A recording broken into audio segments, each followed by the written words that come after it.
Okay, hello everybody. Welcome to today's webinar. We're excited to have you all here for today's presentation, our first webinar of 2019. We're going to be diving in and taking a close look today about how we can do a better job designing our streets and intersections to maximize bicyclist safety. We're going to be looking at a condensed version of a training course developed and taught by the Federal Highway Administration called Designing for Bicyclist Safety. And along the way, we'll share guidance and recommendations for the best ways to consider bicyclists in our transportation networks and really create bicycle-friendly streets while also improving safety. This webinar is supported by the Federal Highway Administration's Office of Safety through a program led by VHB and the UNC Highway Safety Research Center that provides training and technical assistance to the FHWA designated pedestrian and bicyclist focus cities and states. My name is Dan Jeline. I work with the UNC Highway Safety Research Center, and I'll be the facilitator for today's webinar. Leading our presentation today is Brooke Struve, who is a safety and geometric design engineer with the Federal Highway Administration's Resource Center. Brooke led the development of the Designing for Bicyclist Safety training course with assistance from VHB and others at FHWA, and has been leading this training and other training courses in cities around the country. I'd like to shift gears for just a moment and cover a few housekeeping items, and then I'm going to let Brooke run with it and share her presentation.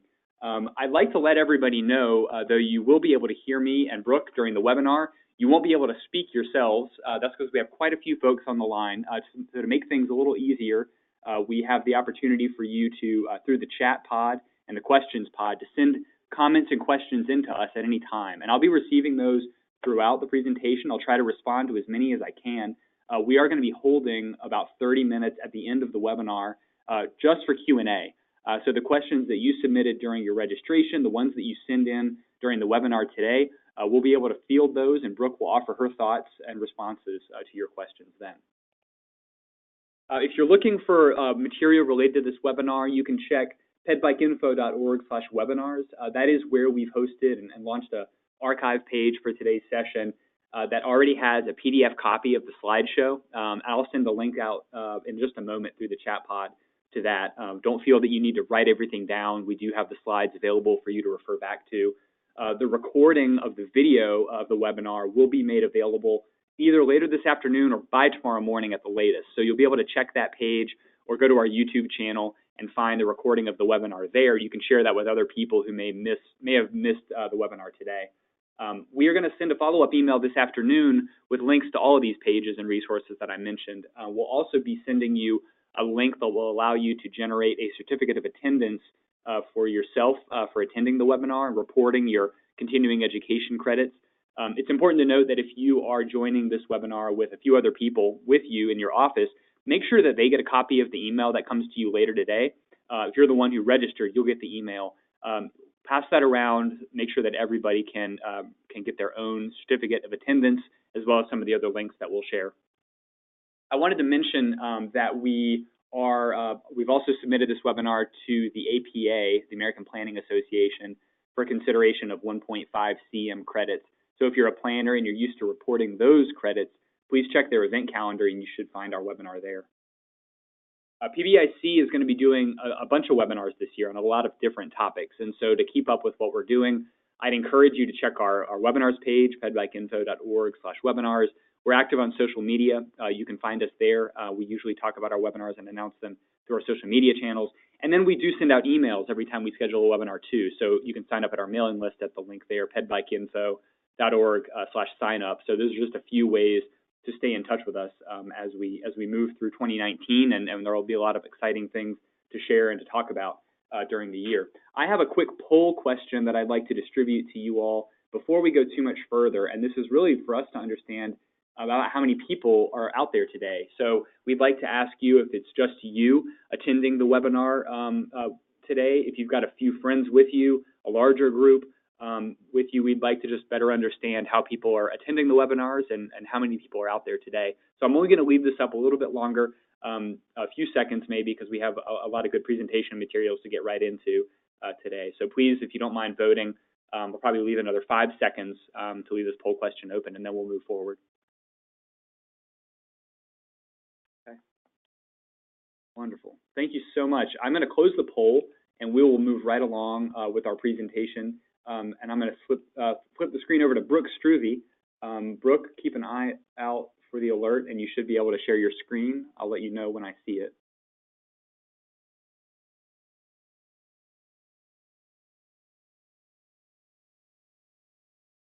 Okay, Brooke, you're all set.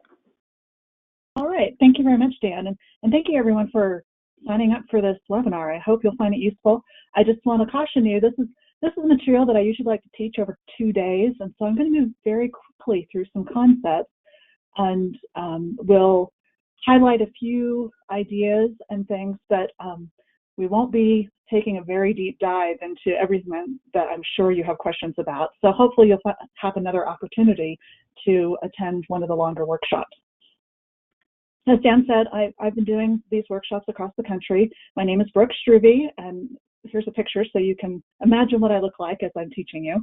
And yes, I do actually get on bikes on the roadway, and I do so much more now than I did previously because of this role that I have with FHWA. A note of caution about any of the images that you see in this presentation or in any publication related to pedestrian and bicyclist safety. Things are changing so quickly in terms of what we know that things get outdated very quickly. And sometimes it's hard to get a good picture that shows everything that's precisely correct in terms of traffic control devices or other design features. So please always double check. Even if you see something that looks really cool, double check to make sure it is consistent with the current design recommendations. I'll also mention that at the end of this presentation, I have a whole list of links and resources for everything that I'm going to talk about. So if you see a resource that you're going to find useful that you want to check out, please download the presentation and use those links. So first off, just thinking about the imperative that we have for improving opportunities for bicycle travel, we have a poll question. I'll let Dan bring up that poll question.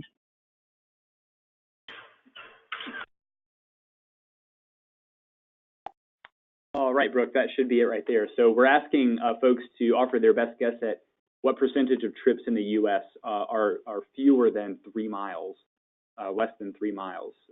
And the options here that you've offered us, Brooke, are 37%, 50%, 60%, or I do not know is another option. Looks like we've got about 2/3 of the votes in. I'll keep accepting those. So Brooke, you reassure people you will be offering them the correct answer after they vote, right? Yes, they will get the correct answer. So don't worry about getting this wrong. Okay, I think we've got a lot of votes cast, so I'm going to close it and then hopefully share the results so you can see them. If you can't see them, Brooke, I'll read them off. That the leading answer was 60% of trips in the U.S. are less than 3 miles. 61% of people said that who voted. So 24% of folks thought it was 50%, and then 11% of folks thought it was 37%, and about 4% of folks don't know, or were honest that they didn't know. So Brooke, maybe I'll hide the question or the responses now, and you can share the answer. Well, the correct answer is actually 50%. So I'm glad to hear that you guys are all so optimistic about traveling opportunities. When you think about a trip that's between 1 and 3 miles in length, that's a very bikeable distance. And so the fact that 50% of all transportation trips are between 1 and 3 miles in length means we have a lot of opportunities for bicycle travel that people maybe aren't taking as of yet. Now, the next poll question, Dan, if you would bring that up, please. Okay, so this question asks how long are typical trips for the casual or less confident rider? I'm guessing, Brooke, this is the how long are typical bicycle trips. I probably left a word out there for the casual and less confident rider. The choices are 1 to bicyclists. Okay, yeah, between 1 and 5 miles, between 5 and 8 miles, between 10 and 12 miles, or I don't know. So we've got about 2/3 of the votes in. I'll let that get up a little higher, and then we'll share the results.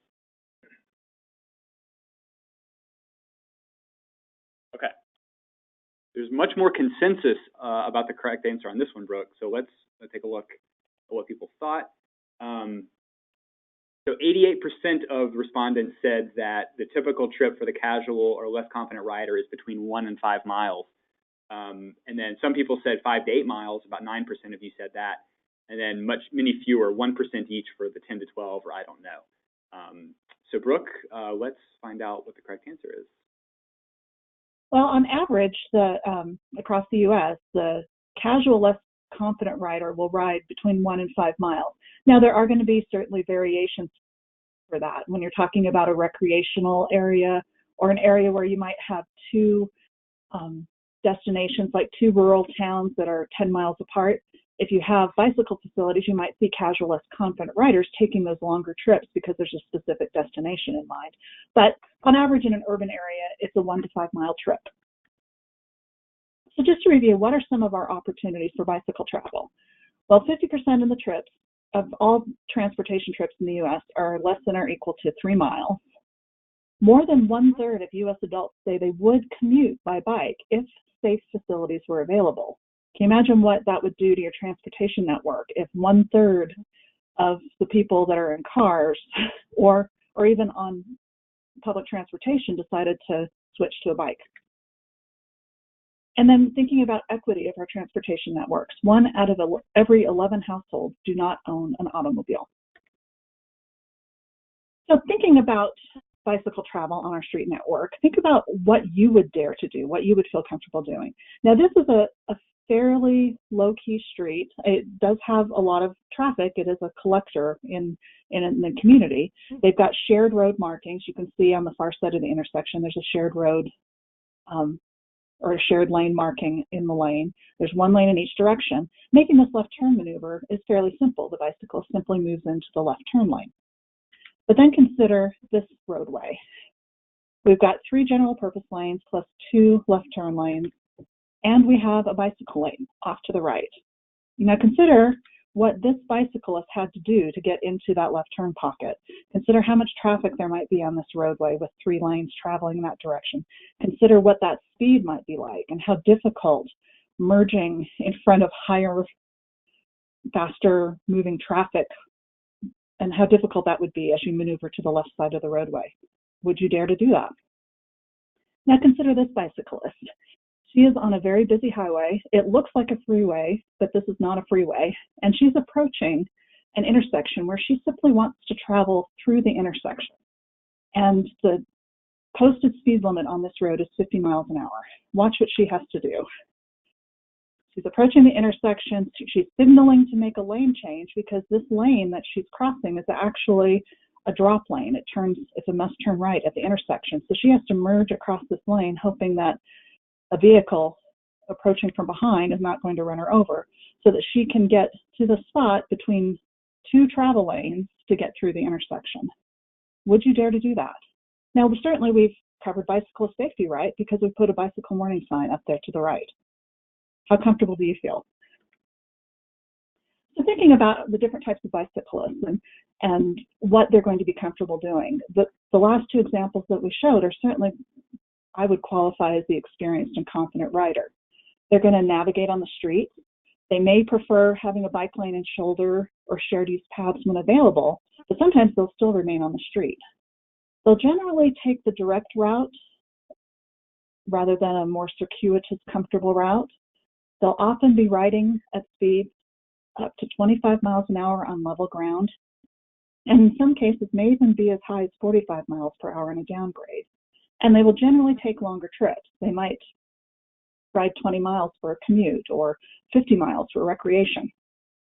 The casual, less confident rider, however, might have difficulty gauging traffic, or they may be unfamiliar with the rules of the road. They're definitely going to prefer those shared use paths or to have dedicated space that's lower speed for the bicyclist. They're going to prefer separation from traffic. They may choose to ride on the sidewalk. And they're traveling at much slower speed, somewhere in the range of 8 to 12 miles per hour. And they're going to be taking trips that are in the range of 1 to 5 miles in length. Now here's an example of one such bicyclist. He's on the road, but if you notice to the right there, we have a lovely shared use path. Why would he be on the road when he has this other choice? Well, consider a couple of things. Despite what we see in the picture here, this path is heavily traveled by children, people walking dogs, people with baby strollers, and so forth. And so if someone's wanting to ride at 20 miles per hour, that's maybe not the best environment for them to be riding. And in addition to that, there's a lot more terrain relief. The shared use path goes up and down along the hills of the roadway much more than does the roadway alignment. And then the bicyclist riding on the shared use path has to contend with every intersection that they encounter along the corridor in a different way. I don't believe that this signal has automatic recall for the pedestrian crossing. So that means anytime a bicyclist approaches that intersection, they have to stop the bike, push the button, wait for the pedestrian signal to come up and allow them to cross. And most often they don't choose to do that. They just blow through the crosswalk, which might put them at risk to motor vehicles who are choosing to turn right. So let's look at a few bicyclist characteristics. Generally, like all of us, they want to feel safe, feel secure. They're going to be traveling at lower speeds, and they're going to be more comfortable with motor vehicle traffic that's at a lower speed. Lower motor vehicle volumes, lower truck volumes. Certainly riding next to a truck is very uncomfortable. And fewer travel lanes. That certainly simplifies intersections. In terms of behavior, we often see bicyclists violating traffic control, but I would argue that very often we have set traps in our roadway environment that are not conducive for bicycle travel. And so if we're seeing a lot of bicycle violations, we might need to ask ourselves, do we have the right traffic control? I think one example of that is an overuse of stop signs when we could instead use yield signs. Bicyclists operate very differently in the roadway environment as they approach intersections. And so maybe having a different traffic control device and reserving things like stop signs for those locations where we really do want them to stop, and hopefully they would believe it because we haven't made them stop at every single intersection on the corridor. Bicycles will generally be slow on the uphill. They're working with their own pedal power, and they will be faster on the downhill. And that might affect how we choose to reserve space for them in the roadway environment. In terms of crash records and crash history, the records we have from 2015 across the country, 818 bicyclists were killed, as far as we know. We estimate that 45,000 were injured.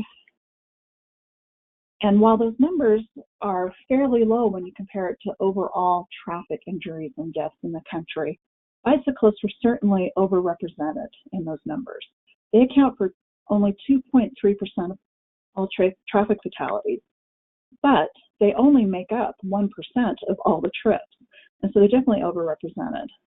And just for your information, the numbers we have from 2016, the crash frequency for bicyclists increased to 840. Now, one method that we are advocating for making better decisions in terms of safety across the U.S. on our highways is the use of the Highway Safety Manual methodology. And so I want to discuss how that applies to making decisions for bicyclists. Now, this is the very first edition, and we are anticipating that there will be much more knowledge to come on how to evaluate and analyze safety. And these models are predictive. They are based on history and data, but remember that sometimes it's hard to get good data on bicyclists. And because the numbers are very few, getting data that is statistically significant is even more difficult. And then the other thing to remember, anything with the Highway Safety Manual is based on crash frequency, meaning it's the number of crashes per year. It's not number of crashes per number of bicyclists on the road. So if you do something on your roadway that makes the roadway more comfortable for bicyclists and your crash frequency goes up, that might be because you have 100 times more bicyclists using the roadway, and it might be that your crash rate is still very low in comparison. So being aware of what the numbers mean is important when you're applying this methodology. Now, one challenge with the methodology as it currently exists is that it's not very specific in terms of the features of the bikeway and how they may influence safety. The safety performance function, or the number of crashes you have per year, are going to be a function of traffic volume, selected roadway characteristics, and none of them have to do with the design and type of your bikeway, and selected intersection characteristics. So how do we know the predicted number of bicycle crashes using this methodology? Well, it's simply a factor. You take the number of total crashes on that segment and you multiply it by a factor that varies based on whether the posted speed is greater than or less than 30 miles per hour, and whether it's a 2-lane undivided or a 3-lane roadway, 4-lane undivided, and so forth. And those values are ranging from 0.002 to 0.05. And so it's just a percentage or a proportion of the overall crashes. And it's a similar calculation for intersections. So what can we use? Well, that still remains an open question. But another resource we have under this highway safety manual methodology are the crash modification factors that might give us some hints about some of the choices we're making. So if we go to the crash modification crash modification factor clearinghouse, and we type in the word bike, and maybe we look for a countermeasure that is called install bicycle lanes. And this is just the first screenshot, the first page of crash modification factors for installing bike lanes. And some of these apply to all types of crashes. Some of them apply to vehicle pedestrian crashes, and some of them apply to vehicle bicycle crashes. And I'm going to just focus in on a few selected items here. These are the crash modification factors referring to install bicycle lanes or provide bicycle lanes. Now, the number on the far left is the crash modification factor. So if you have a predicted number of crashes, you multiply this by this factor for installing bike lanes, and that tells you your new predicted number of crashes. So the first two on the list are indicating that we're increasing our predicted number of bicycle crashes by about 50%. The bottom two are we're increasing them between 35 and 60%. So what are we to make of that? Well, something we want to be really careful of is the underlying research. Now, the first two on the list were done by a researcher in Denmark, and they had a very small sample. There's a very large standard deviation. So maybe, if you're considering that standard deviation, you'd be looking at a crash reduction to almost a doubling of crashes. And then the other thing to keep in mind is being in Denmark, they saw an increase in ridership when they installed these bicycle facilities. The third crash modification factor on the list was done in Florida. They found a 0.4 crash modification factor, a 60% reduction in crashes. But I want you to consider the type of facilities that might have been included. Florida has a lot of very busy corridors, and perhaps they were only looking at facilities where they added a bike lane on an already very busy corridor.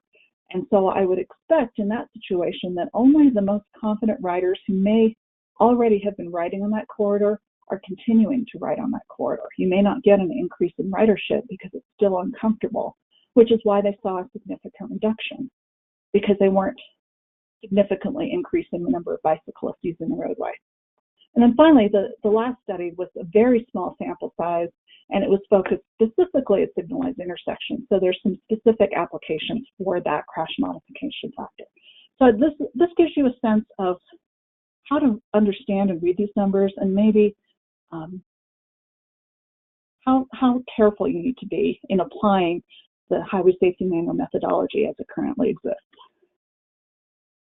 Just to highlight a few others, this is another study that was done for installation of bike lanes at signalized intersections. You can see we have two different crash modification factors by the same researcher. And that's because the first one was done in Adelaide, and the second one was done in the city of Christchurch. And so they had different results for each of those cities. And then a final crash modification factor to focus on. This is for increased bike lane width. It would be fantastic to be able to plug in a number and know if I add 1 foot of width to my bike lane, how much am I increasing the safety? Well, in this case, there's an equation that it gives us to determine what the crash modification factor is. And so you have to use an exponent and pull out the scientific calculator and plug in the numbers. The unfortunate thing you find, though, using this crash modification factor is that you actually get an increase in crashes with an increase in your bike lane width. And I don't know entirely what to make of this. I can surmise some things. It might be because with a wider bike lane, it's become a more comfortable facility, and so you get more casual riders. And maybe with the addition of that bike lane, we didn't get the extra treatment that we perhaps need at intersections or at other conflict points. And so we have to be very cautious using the Highway Safety Manual methodology. As much as we would like to have a quantitative approach to evaluating safety, there's a lot more art to it at this point than we can apply rigorous statistical methodologies. So keep this in mind if you are using CMS. Consider the star rating, read the underlying research, consider if that particular CMF is applicable to your location. Remember the effects on crash rate. If you're getting an increase in bicycle usage, you might see more crashes just because of the higher exposure. Wait for new editions of the Highway Safety Manual to come. Hopefully we will get better methodology in the future, and use your engineering judgment. Apply it well. So how do we really measure safety? We put a lot of effort into collecting data on crashes and injuries and fatalities. But when we think about ourselves, certainly we want to make it home alive, and we want to make it home without being injured. But ultimately, if I come home and have to peel my fingers off the steering wheel or peel my fingers off the handlebars, I have not had what I felt like was a safe journey, and I might not choose to make that journey again in that particular way. And then we want to think about the different types of riders who are using our roadways and what's going to be safe for those different types of riders. The City of Portland did a hallmark study that is informative in what opportunities we have for creating bicycle facilities that will get more utilized. When they surveyed their population, they found 1% of the population described themselves as strong and fearless bike riders, and 6% of the population described themselves as enthusiastic and confident. And then we have 60% of the population who was interested but concerned. And then the last group, we have 33% that said, no way, no how are they getting on a bicycle. Now, I would suggest that perhaps that 1 to 7% of the population that's somewhere between strong and fearless and enthused but concerned, enthused and confident, they are probably already taking opportunities to bike ride on the road. The 60% of the population that's interested but concerned, they might be riding on shared use paths, but I'm guessing that they're not riding on the street with traffic. And then finally, that no way but no how, they might change their minds if they saw a different environment for them to ride their bikes in.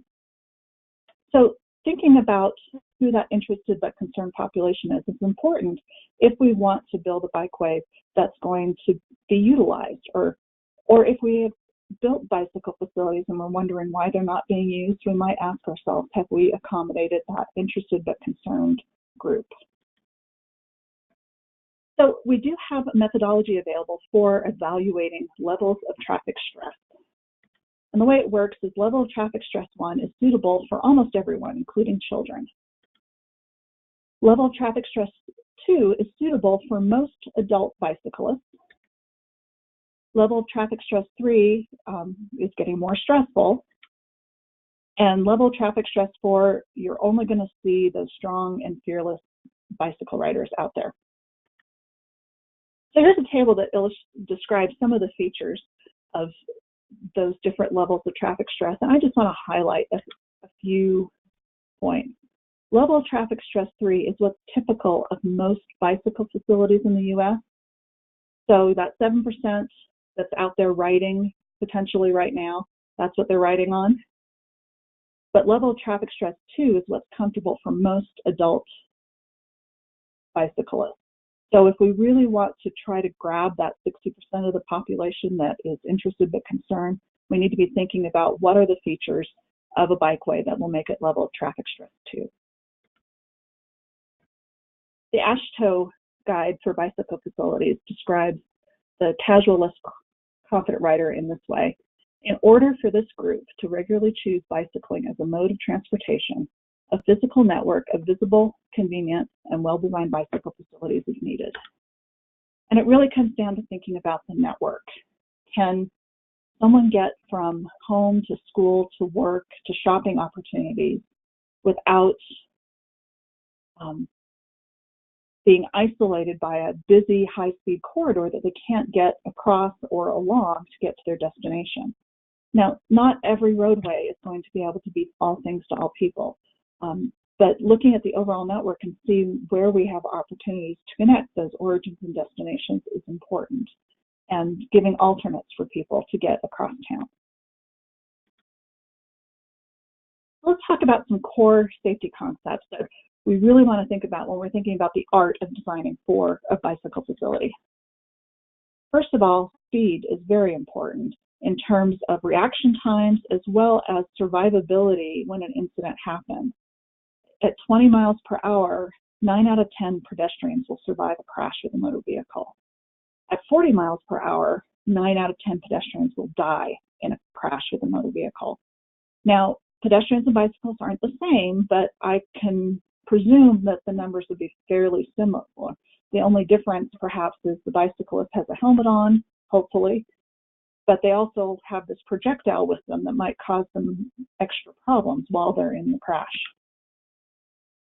And then certainly a number of lanes can make crossing intersections more difficult, making those merging and turning maneuvers more difficult. How visible bicyclists are on the roadway and how conspicuous they are is very important, as well as how well motorists and bicyclists can understand and figure out where the conflicts are.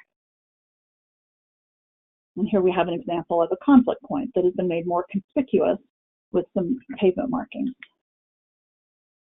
Certainly traffic volume and composition, the differences between a quiet residential street or a highway with lots of truck traffic.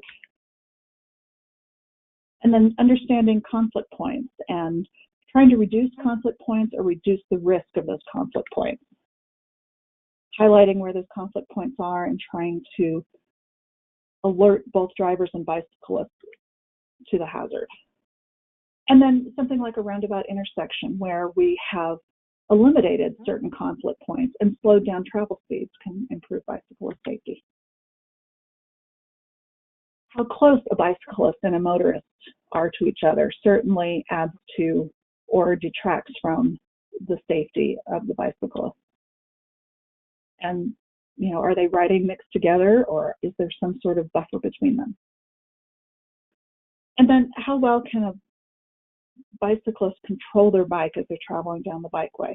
Now, you notice there's a construction sign in this bike lane, which is often a problem in work zones, but the more important feature to notice is the gutter pan that is taking up almost the middle point of the bike lane, and that seam can be very difficult to ride on.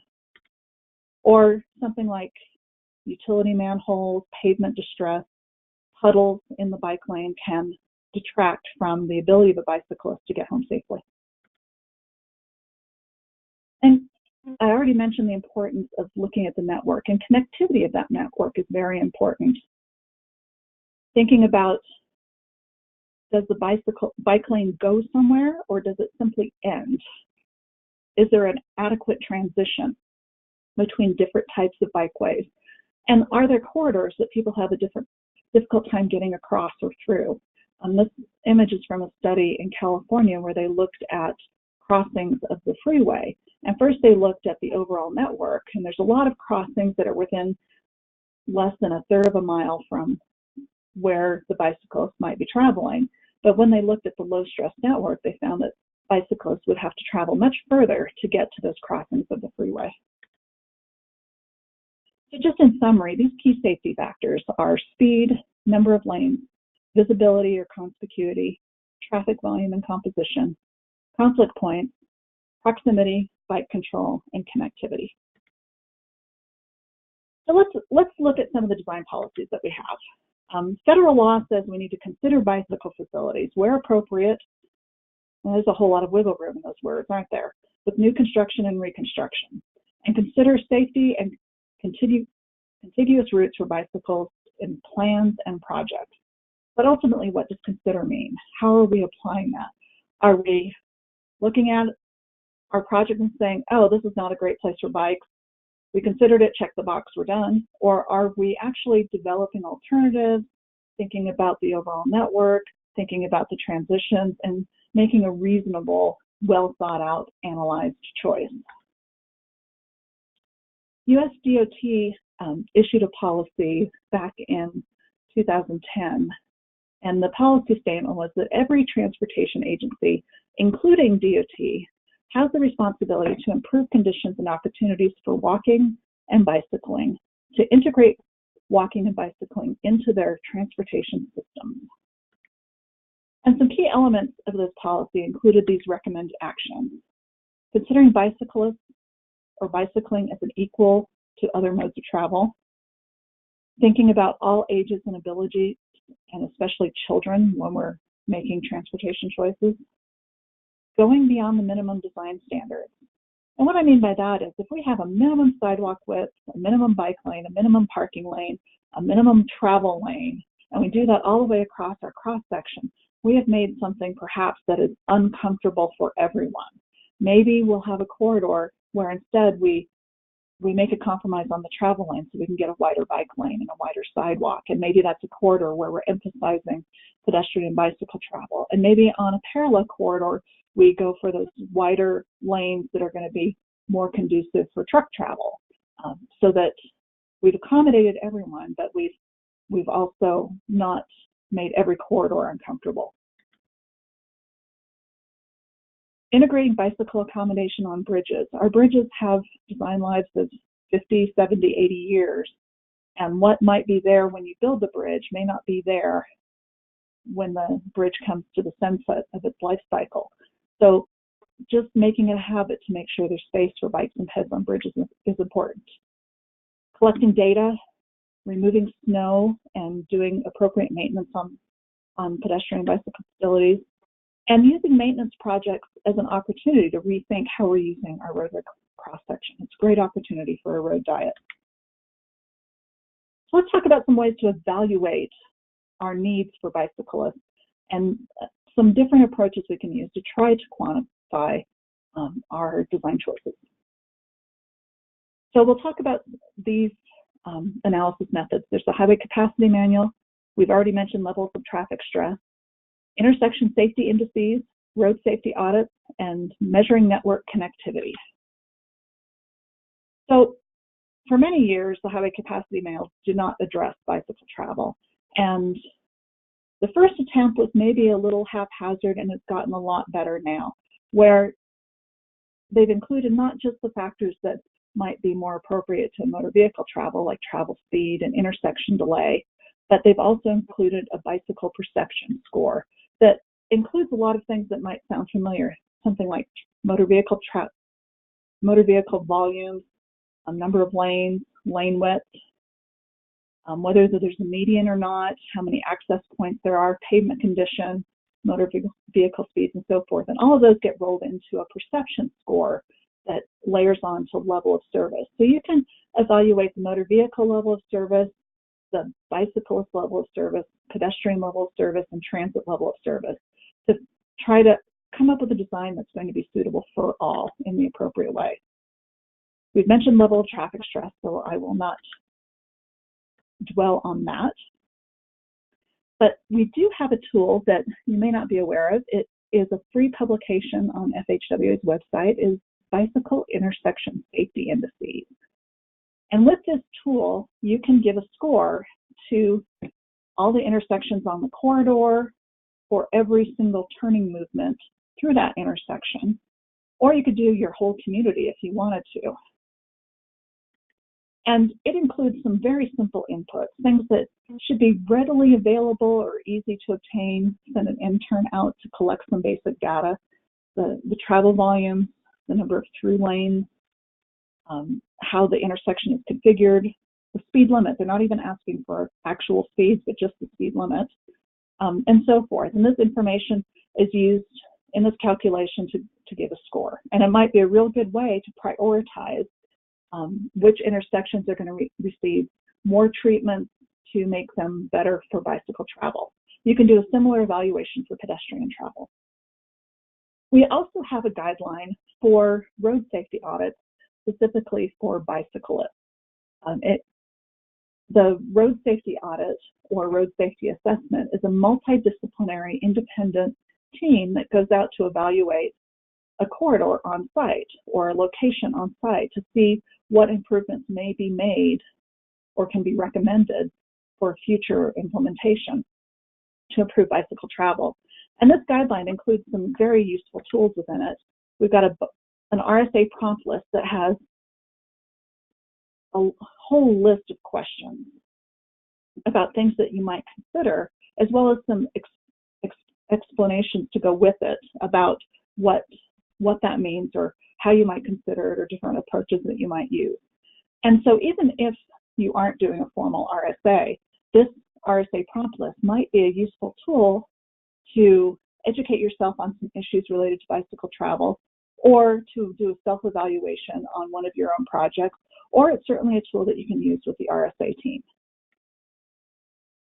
The publication also includes a Bikeability Checklist, which is essentially a survey that could be useful in a public meeting or dealing with the public somehow to help them describe what it is they're experiencing or seeing as they look at bike travel in their neighborhood.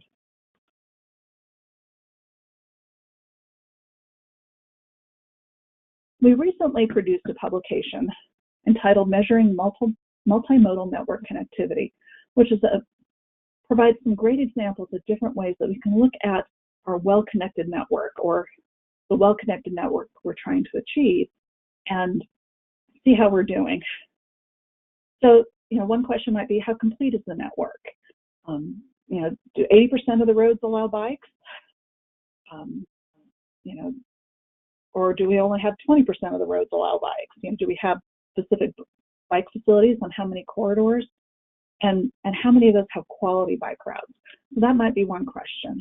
And then the next question might be, how dense is the network? How far do I have to travel to get to a bike facility? And how direct? Can I get from origin to destination without having to go too far out of direction? Can I get there at all? And then what destinations with the network do I have access to? Can I go to all the destinations I want to go to, or only some of them? So this provides some great examples on how to assess those different questions and see how your network is doing. In terms of treatments that we might choose, there's some tools that we have available. In terms of traffic control devices, the newest, most innovative traffic control devices are not in the current edition of the MUTCD, but we do have a number of things that have been approved for use. Some of them have been approved as experiments, and some have been given interim approval where there's a little more wholesale usage of them. In both cases, if you want to use one of these devices, we ask that you coordinate with your local FHWA division office. But this website, which is included in the references, is a great resource to see what the traffic control device is, the appropriate application. And then on the far right column, we also have some great responses to questions about the appropriate usage of things that are currently in the MUTCD that maybe you're not quite sure about the best way to use them. So don't be afraid to try something. And if you come up with a great idea for something that you haven't seen before and want to experiment with it, dare to do so through intelligent professionals applying new ideas that are creative, that we have the devices we have now. So if you have an opportunity to do that, please do so. And there again, please coordinate with FHWA because we want to learn from your experience. We want to make sure that we're evaluating it and that hopefully if it's a great idea that it gets included and becomes available to be used across the country. We do have a number of design guides out there in terms of designing for bicyclists. And what are we to make of those? Well, in 2013, FHWA issued a memorandum, Bicycle and Pedestrian Facility Design Flexibility, where we emphasized that you are welcome to use these other resources, that there is flexibility in FHWA standards for making things that are more accommodating to pedestrians and bicycles. And so we have our support for taking a flexible approach. And in that, we specifically mentioned some of the guides that were currently available. Certainly the AASHTO Bike Guide, Designing Urban Walkable Thoroughfares, that was published by ITE, which is also free and available online. And then NACTO's Urban Bikeway Design Guide, also free and available online. The AASHTO Guide you would have to purchase. But since then, we have a number of different other resources that I'd like to point you to as well. FHWA has issued the Separated Bike Lanes Planning and Design Guide. And MassDOT, shortly thereafter, issued a similar guide that goes into a bit more depth and a bit more detail. So I would certainly refer you to that as well if you're doing a separated bike lane. We've also produced the Achieving Multimodal Networks, Applying Flexibility and Reducing Conflicts. Small town and rural multimodal networks that takes a lot of the guidance we have, but is adapting it to a rural environment. And then the Measuring Multimodal Network Connectivity that I've already mentioned to you. We also have this website, pedbikesafe.org, where we have a lot of tools that talk about the various countermeasures that are available, different case studies, a lot of great information about some of the features that you might want to include if you're designing bikeway.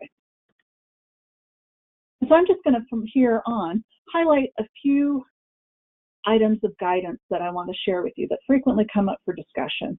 The first one we'll talk about is shared lane markings. Those pavement markings where you're indicating to the bicyclist that they can ride in the roadway with traffic, maybe also highlighting to the motorist that they should expect bicyclists in the travel lane with them. So situations where you might want to use that is when you have more than one lane of travel in the same direction so that there are passing opportunities, or if you're on the downhill or level terrain where the bicyclist can travel as fast or nearly as fast as motor vehicle traffic. Or it might be something you're going to use on a very short segment to fill in a gap in your network. If you have a challenging situation where you can't get the facility in yet, maybe you'll use shared lane markings just to fill the gap as an interim solution. Certainly, it's recommended in lower speed situations, 30 miles per hour or less. And this is something you're generally going to use in an area where bicycle travel is happening, you're expecting it, the context of the area is appropriate for bicyclists. On the other hand, situations where you don't want to use shared lane markings, if you have only a single lane of travel in each direction where that's going to create operational issues, maybe in that situation you'd rather have a shoulder or a bike lane so that you can get the bicyclist out of the travel lane. Or if it's uphill travel where the bicyclist is going to get slower and slower and slower. Or if you have a better alternate route, or if it's a very long segment, if the speeds are high, or if you have very few bicyclists using the roadway. Those are situations where you might not, or you probably don't want to use shared lane markings. Now we have another poll question for you. Here are some signs that are commonly used to indicate bicyclists are on the roadway, and which one would be preferred? And I'll let Dan bring up the poll question. Okay, Brooke, hopefully everybody can remember what those signs look like, but here are the options, and then we'll show you the right answer, or possibly Brooke will share her perspective on the right answer once we close the poll. So let's wait until some more people have voted. more seconds. Cast your vote. All right, I'll close it there. So let's see what folks had to say. It looks like the winner was Share the Road is the preferred shared roadway sign at 62%, and then 34% selected the other one, Bikes on Roadway, with a few more saying that they didn't know. So Brooke, let's take a look at those signs again, and then maybe you can tell us the answer. Okay. Well, you know, and this is one that you can maybe interpret the question different ways, because we certainly see a lot of share the road signs on the roadway, and it has been utilized quite a lot. However, what we're finding is people maybe are not understanding that sign in quite the way we intend. Because when you think about your 2-year-old child, when that 2-year-old child walks up to you and says, "Share, mommy, share," what does the 2-year-old child really mean? I mean, give it to me. And we see a lot of variations on this sign that maybe have some confusing messages about who's sharing the roadway, who's getting out of the way, and what's the appropriate behavior. And ultimately, the history of the Share the Road sign, it was developed originally for slow-moving, like farm equipment that might be on the highway for a time. And I don't know that for bicycle travel that people are using or paying attention to it in exactly the way that we intended. So that's why what we recommend, and this you can read this on the MUTC website about the Share the Road sign. We actually would prefer something like Bikes on Roadway or Bikes in Lane would be another appropriate option. I've also contemplated the use of Bikes on Shoulder if you have a lot of shoulder issue, but I've come to the conclusion that just based on my own thoughts that I don't want to imply that the bikes can only be on the shoulder. Yes, Dan? What about, there's another sign that was on a slide a few slides ago, and a few of the commenters in the chat pod are bringing up there's another one I think that says bicycles, or there's a picture of a bicycle and says may use full lane, or bikes may use full lane. Is that another good option for this scenario? You have just anticipated our next topic. In some cases, you might want to use the Bikes may use full lane sign, particularly in a situation where you want something that's a little more regulatory, something that you could maybe ticket someone for driving aggressively when the bicyclist is in front of the car and the driver is honking and being rude to them.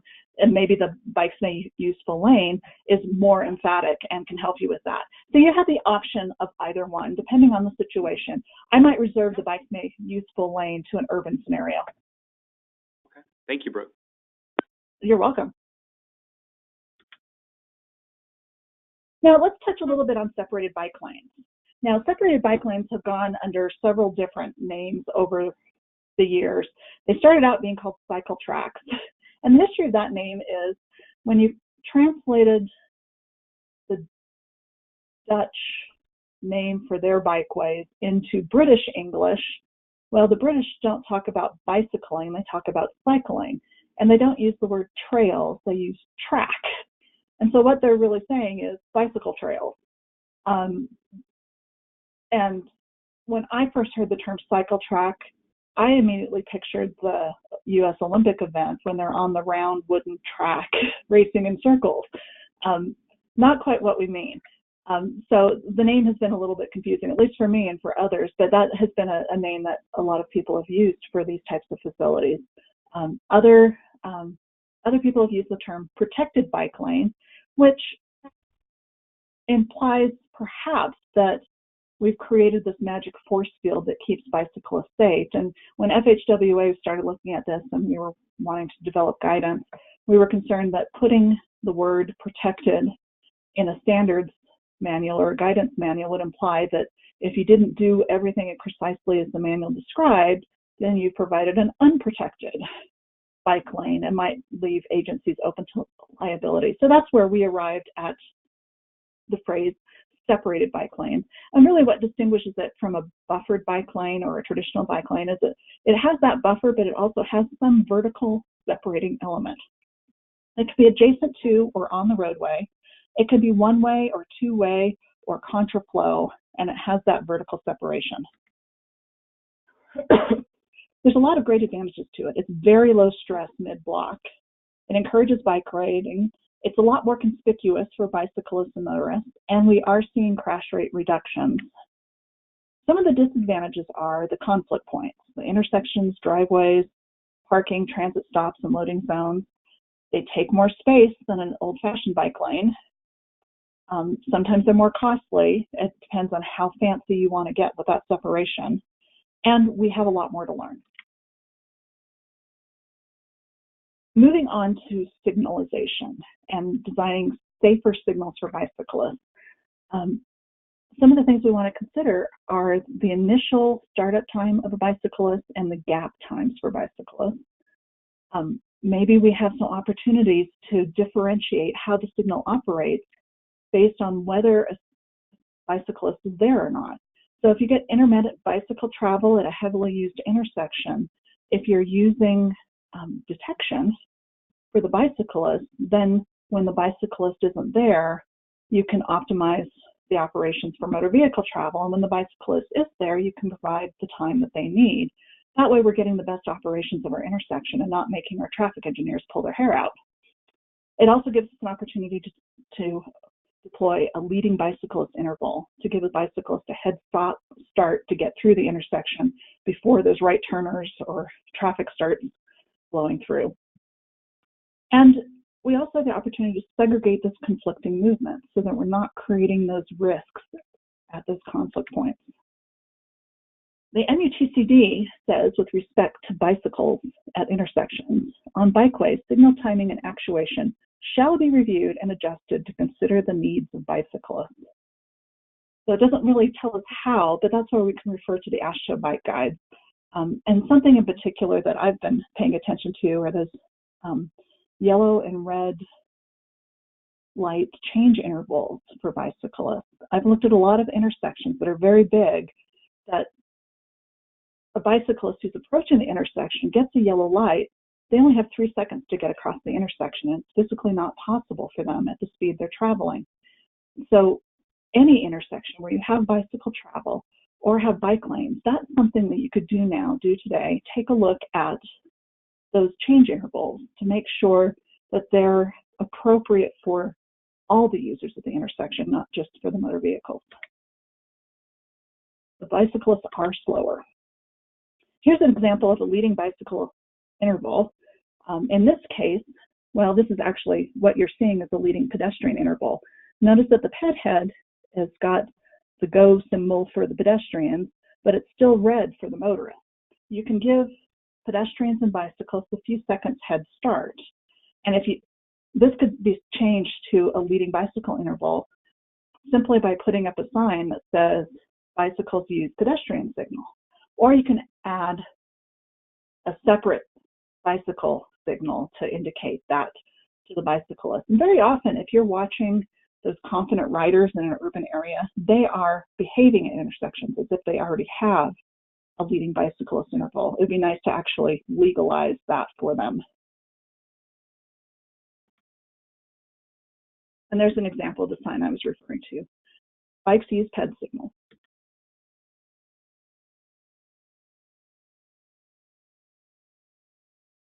So when we talk about segregating conflicting movements, using that pedestrian signal can give us an opportunity to prohibit right-turning motor vehicles from going when pedestrians and bicyclists have the green light. So here we see that there's a green bicycle symbol for the bicyclist, while the right turn arrows, or in this case the left turn arrows, because it's a one-way street, are all showing red. And if we're really serious about bicyclist safety, we wouldn't have these permissive movements happening where bicyclists are getting green and motorists have an option to turn through their path of travel. So you might use a bicycle signal face in certain areas where you have bicycle non-compliance. You want to emphasize that the signal really means that it applies to the bicyclist.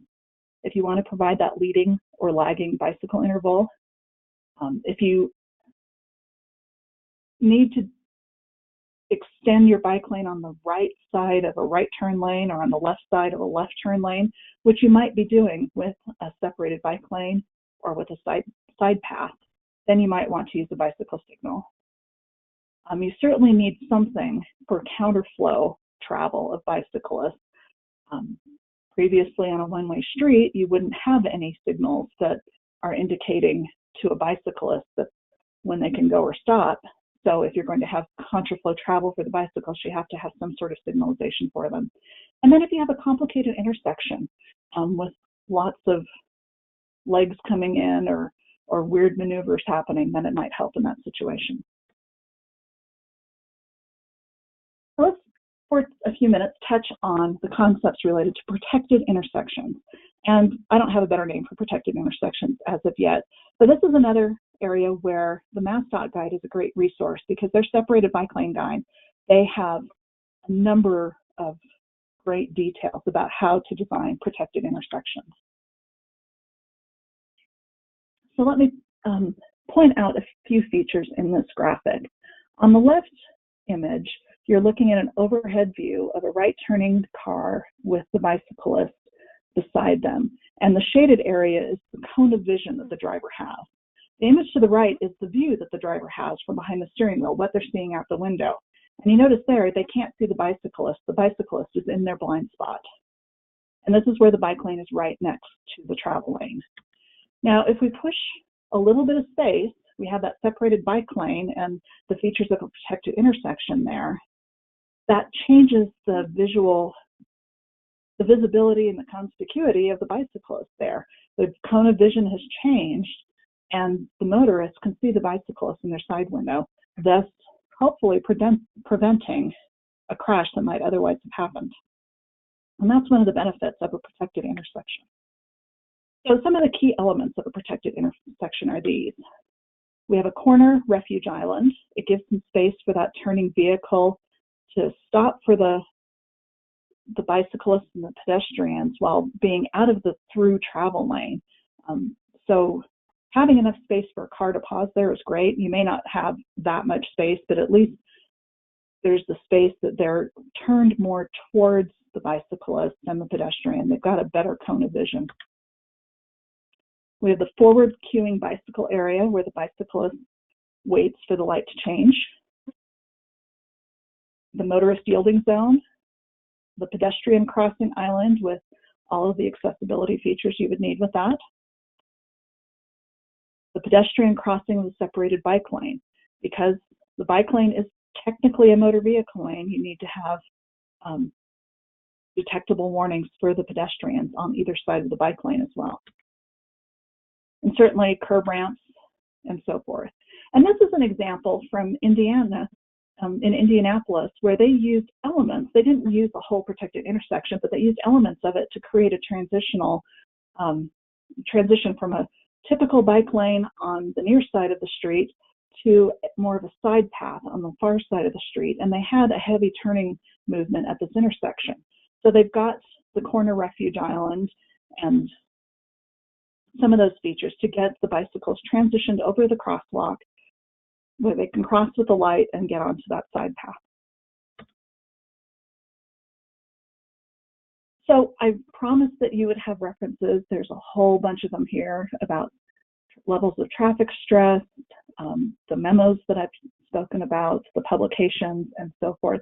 I've also included a great video at the end. The City of Edmonton has an educational video that they've done using stop motion and Legos, which if you're talking to kids or people who are unfamiliar with some of these traffic control devices, it's a great resource to use. And just some summary thoughts. Remember, when we're using the Highway Safety Manual methodology, or any methodology perhaps, be sure we know what the numbers mean. If we're talking about crash frequency, don't get it confused with crash rate. And if you're going to build a new facility for bicyclists, you can expect your ridership to go up. So you might go from 1 to 2 crashes a year, which would be a doubling of your crash frequency, but it might be a reduction in your crash rate. So be aware of that. Any of our methodologies, we're learning more all the time. So wait for more reliability and research to come. And look to the other tools that you have available to you and use your engineering judgment based on those key safety factors. And don't forget that safety is much more than just getting home alive. It's enjoying the ride, enjoying the journey, not having to pull our knuckles off of the handlebars when we're done. And this is just something that I encountered in my travels. I was riding along in the car with another driver, and as we were somewhere at this location, I noticed there were some legs in the median, kind of behind those trees, and I was thinking, ooh, there's some pedestrians who chose a bad spot to cross the street, probably even an illegal spot. And as we got a little bit closer, I realized that this is where those pedestrians were crossing. We've got some mixed cues happening here. We've created the curb ramps and the curb cuts for a mid-block crossing, but we don't have the crosswalk markings. And on top of that, there were those trees that were obscuring the sight lines. This was the pedestrian's view as they were looking up at our car as we approached. So honing our skills and to be aware and alert to the safety issues related to pedestrian and bicycle travel. When you look at this, we do have a warning sign at this location that has a bike symbol on it. This is, on the right, we have sort of a parking area near a big drainage structure, and on the left, we have a trailhead that follows along an arroyo for several miles. And so we've created an origin and destination and desire line for bicyclists and pedestrians, and we maybe haven't thought through all of the issues and safety considerations, making sure that they're visible, conspicuous, that they have the right traffic control markings. And there's a lot of things we could do here. We could put a rectangular rapid flashing beacon, we could put an advanced rectangular rapid flashing beacon, we could change out the signs, we could put high visibility markings. But the very first thing I would do is I would get out there with my axe and chop down a few trees, or relocate the trees to a better location. So I want you to remember the key safety factors I mentioned. There's a lot of art and judgment involved in designing for bicycle safety. The speed, number of lanes, visibility, traffic volume and composition, conflict points, proximity, bike control, and connectivity are all going to contribute to or detract from that comfort and safety that the bicyclist experiences. And with that, I'd like to open it up for questions. Yeah, Brooke, and if it's okay with you, I'd like to keep the screen with you because you may want to flip back to a certain slide, and I think having that ready and up would be a good idea if you don't mind. Although, if you could go back one slide, I think you've got do you have your contact information on one of these that you could put up? At the very, yeah, I can get there, I think. Okay, no problem. Just if folks want to write your email address down, just in case, because we always do encourage folks to follow up if you have more questions and you want to just ask us directly. Some of your questions may be about complicated scenarios and situations that you have, and so you may want to ask them separately, and that's totally fine. So there are a lot of questions that came in, Brooke, as you probably know, and so let me go through as many as I can. There were a lot of questions about separated bike lane design. A lot of agencies, I think, and maybe it's because of the guides like the one you mentioned from FHWA, and these are becoming not as uncommon as they were.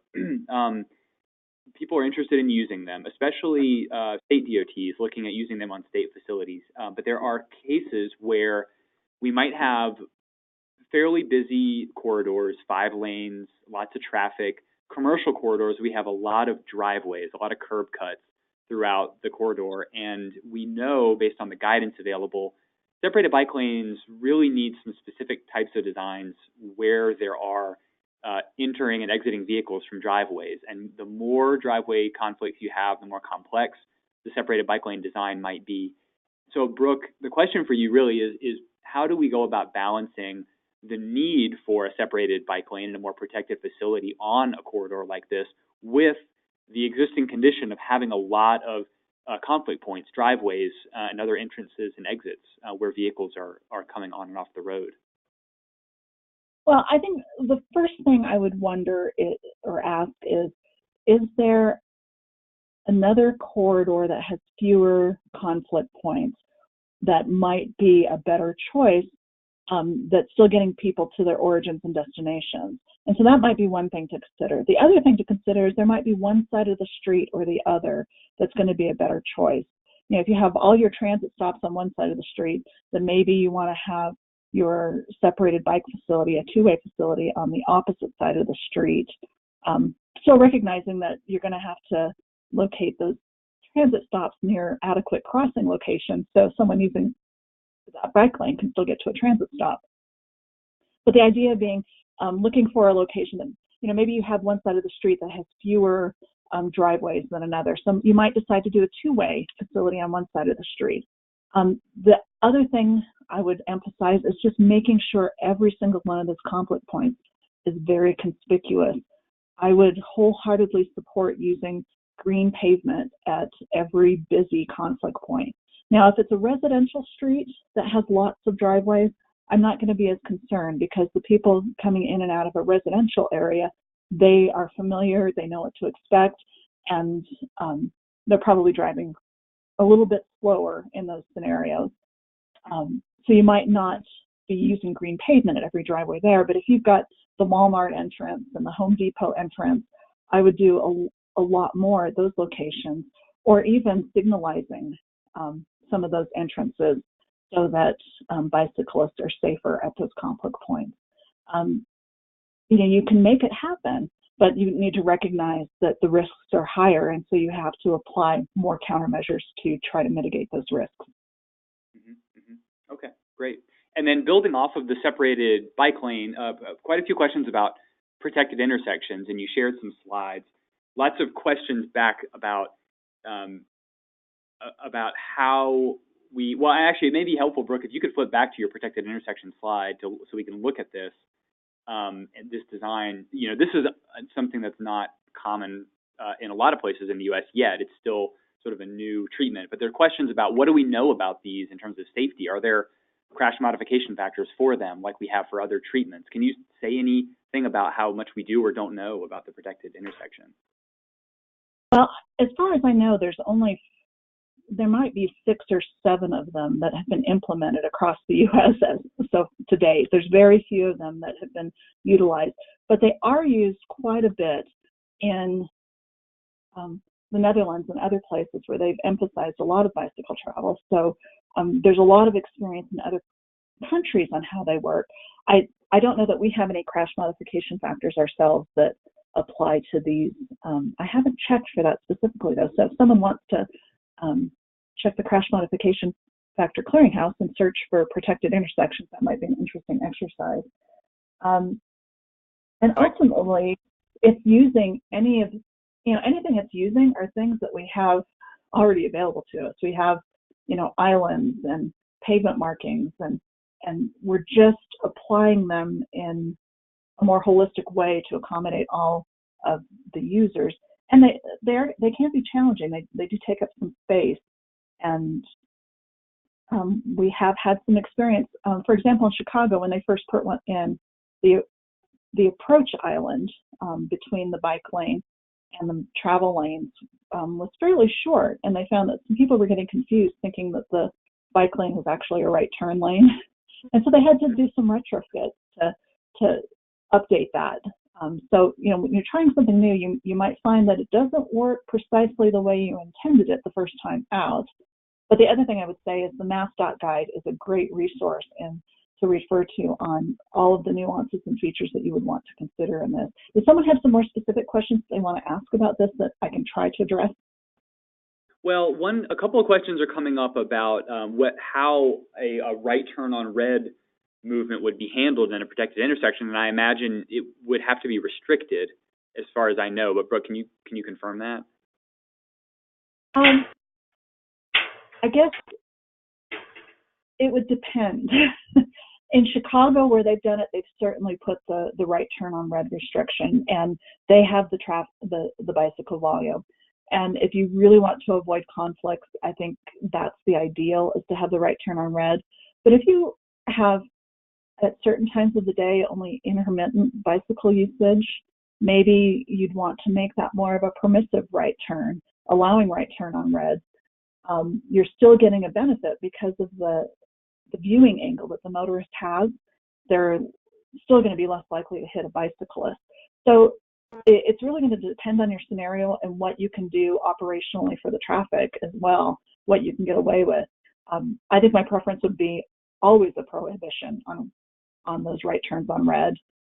but operationally you might need to make some sort of balance. Sure. There are some questions, Brooke, about maybe a more broad strategy about getting these projects in place. And you mentioned the accelerating a project delivery guide that came out. It seems to me that the agencies may have trouble going out and maybe installing, say, an entire new bike facility or pedestrian facility on its own, given funding restrictions and other maybe restrictions that they may be facing. But the opportunity may be instead to look for opportunities to weave bicycle and pedestrian elements into bigger roadway projects and large-scale corridor projects. Would you agree with that? Is that in training you've done around the country? Does it seem like that's how most of the bicycle and pedestrian infrastructure that's being put on the ground is being implemented? Is this part of bigger, maybe you call them complete streets projects, or as part of a bigger roadway initiative? I think you're probably always going to have better funding opportunities if you're combining it with a larger project. And certainly there's a lot of opportunities we may miss if we don't have sort of a master plan. And I think that's going to be the first step, is looking at your community and trying to figure out, where the priorities are for bicycle facilities and where you hope to achieve more comfortable bicycle facilities for your overall network. And if you have that overall plan in place, and maybe even some, if you need to do some environmental studies in some situations, then it's there and ready, so that when the maintenance project comes through to do some resurfacing, maybe you can build off of that, or attach your project to that work, getting a road diet, or if there's a roadway reconstruction project, you can say, hey, this is already identified on the master plan. This is something that you need to include as part of the scope of your roadway construction project. Yeah, and I think I'd echo that, and especially in cases where it can be difficult to justify the funding separately, it may be worth trying to lump these in with bigger projects, and that does kind of reinforce the complete streets approach, where you're really considering everyone and every project. Though it may limit our opportunity to do quick, fast things, because those projects can take some time, but that's certainly a concern. There's a lot of interest in along the road facilities, Brooke, where you also have heavy transit traffic. And let's assume here, because we know that with some of the separated bike lane guidance, there are some interesting designs and really designs that work well for floating transit stops, where the bike lanes can kind of tuck behind the transit boarding island and allow people to cross over and get right to the bus. Let's assume we're talking about simple, bike lanes or shared lanes where there are also buses using the lane. Usually that right-hand lane is going to have a lot of skipping of the bus and the bike back and forth, and a lot of merging and weaving. Have you seen examples or designs that work well in those types of scenarios? In terms of a traditional bike lane, I think the real key is making those conflict points conspicuous. Doing some things like skipping the bike lane line, and maybe even changing it to a shared lane marking where the bus might be pulling in, or even using some green pavement marking at those conflict points to make the bicyclists a little more aware of the buses, and make the buses a little more aware that there's a bike lane there and to be cautious. That's certainly an option. When I talk about a shared bike lane, I've sometimes had concerns about the fact that, you've got bicyclists and, buses overtaking the bicyclists would be one concern I have. And then anytime the buses stop, the bicyclist has to pass the bus. And so you could end up with a leapfrog scenario when you have a bus-bike shared lane. And so really what that comes down to is maybe taking a look at typical travel speeds of the bicyclist and typical travel speeds of the bus, along with typical stop times of the bus. Because my experience has been, when I've been riding in some of these, usually I'll have to pass the bus once and I don't see the bus again. Or usually the bus passes me once and I don't see that same bus again.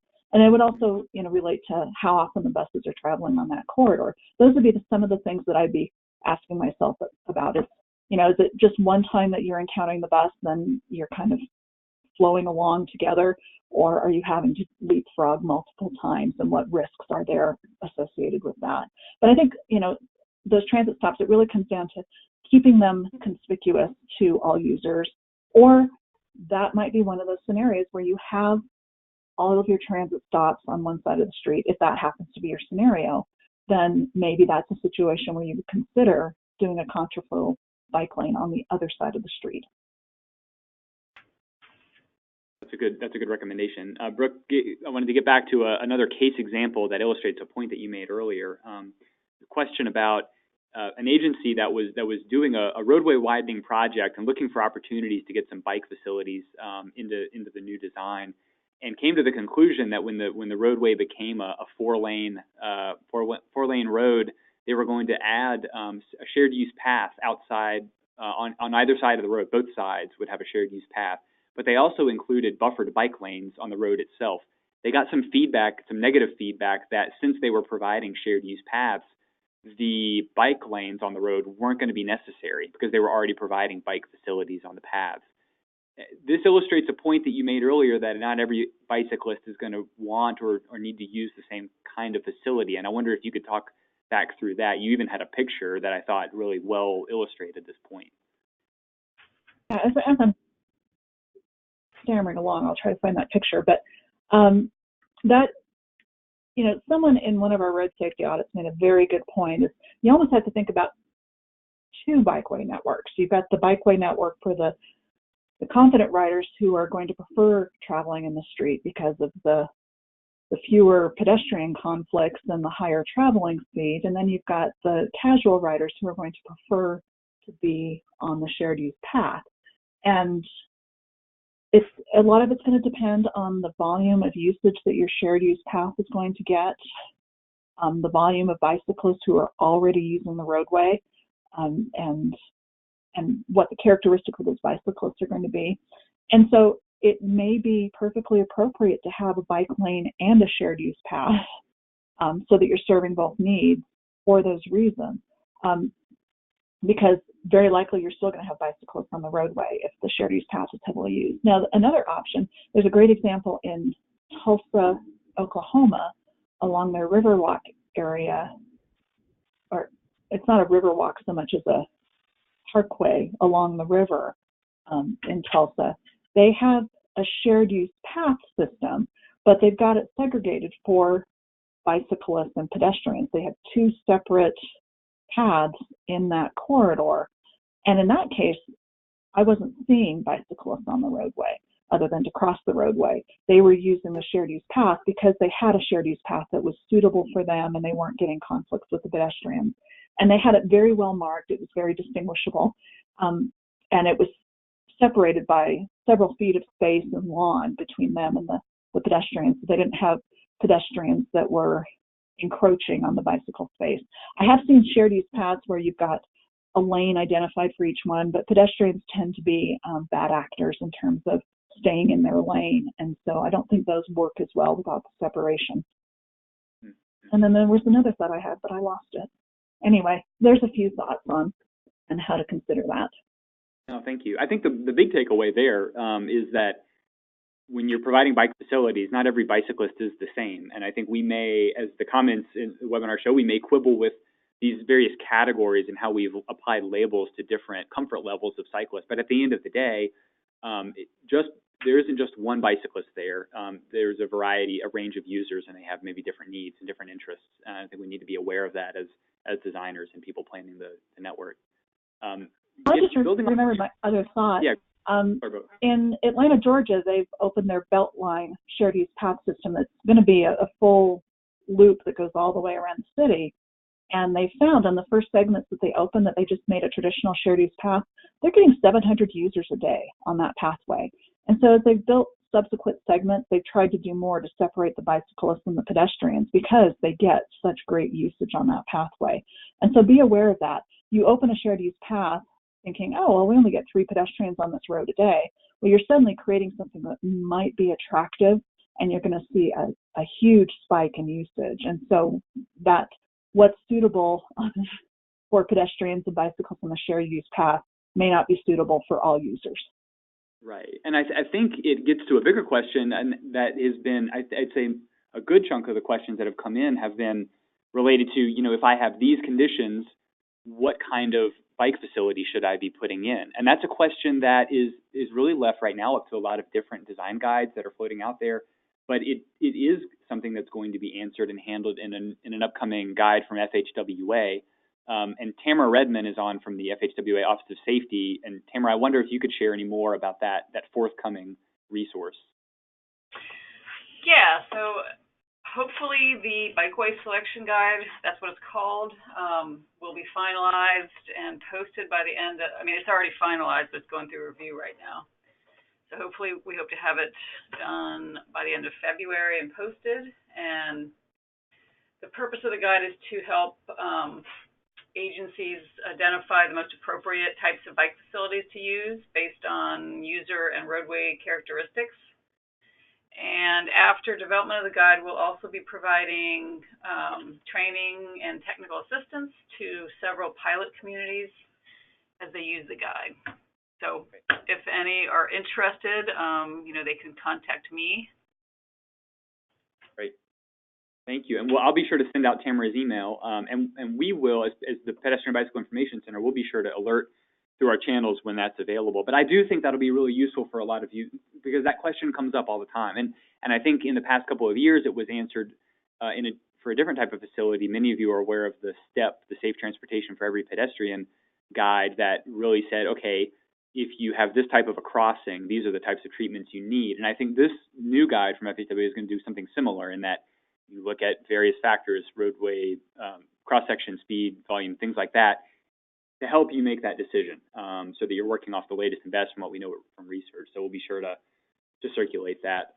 Brooke, to finish things up, I wonder if you could offer, you shared a lot of information about new kind of emerging treatments, things that are coming and really exciting, things that need to be studied more. And I wonder if there are agencies out there today who are considering, they want to do something new and interesting, they're going to collect some data around it to help to build out the research volume of what we know about these treatments so that we can improve our decision making. What treatment would you recommend people kind of start to take a look at and say, this is one that we need more information on, so consider what would it be? Fill in the blank. Good question.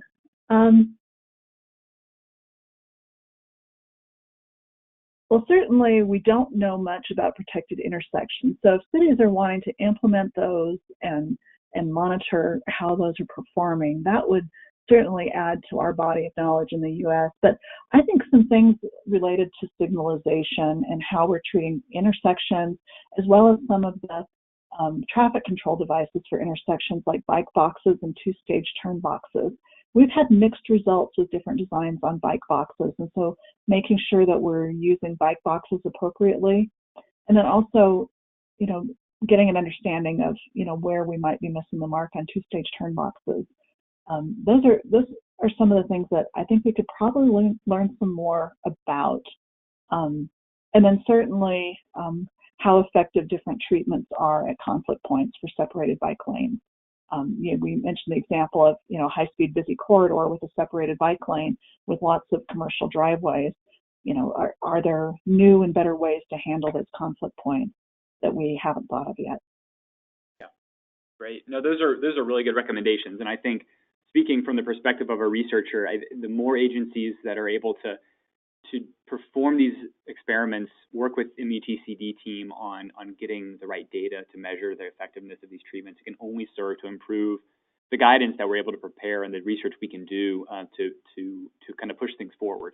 So I'd encourage everybody to consider that maybe as a challenge for 2019. But Brooke, I just want to say thanks very much to you for this presentation. The course is excellent. If you're in the loop with your FHWA division office and you want to talk with NHI about bringing the course together, you might see Brooke again. In the meantime, I think what we'd like to do is build off of this presentation and in 2019 consider some targeted deep dives on different bicycle safety design treatments and webinars that we can do on other topics that you might be most interested in. So when you see the survey as you leave the webinar, offer your thoughts on what topic you'd be most interested in learning more about.